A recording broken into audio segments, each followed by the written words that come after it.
Сүхбаатар дүүргийн хувьд дүүргийн хэмжээнд олон үйл ажиллагааг зохион байгуулсаар ирсэн. Олон үйл ажиллагааны нэг нь тань туслын аян юм, тус дүүргийн татврын хилтэс, нэмэгдсэн үрдгийн албан татврын хуулийн хүрээнд тус аянийг зохион байгуулж байгаа юм а. Хамгийн гол нь иргэдэд нэмэгдсэн үрдгийн албан татврын баримтыг хэрхэн авах, яаж бүртгүүлэх гэд олон талаар иргэдэд зөвлөгөө өгч байна. Тус үйл ажиллагаас харуулах худалдааны төвд 2 хоног үргэлжлэх юм а.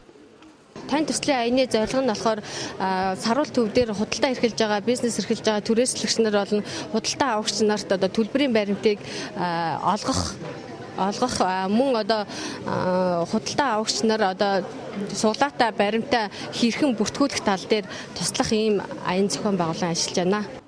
Сүхбаатар дүүргийн татврын хилтэс тус аян 3 сарын 1-ээс 31-ний хооронд дүүргийн томоохон худалдааны төвүүдэд өрнүүлэх юм. Хамгийн гол нь иргэдийг баримтаа цуглуулан суглаан дэвтэгтээ оролцох боломжуудыг нь бүрдүүлж өгөх нь ач холбогдолтой байгаа гэдгийг хэлсэн. Мөн баримт олгохгүй байгаа худалдааны төвүүдийг баримт олгодог болох цаашдаа дүүргийн хэмжээнд бүх томоохон худалдааны төвүүдийг баримт олгох талаас нь ажиллахаар болж байгаа гэдгийг хэлсэн.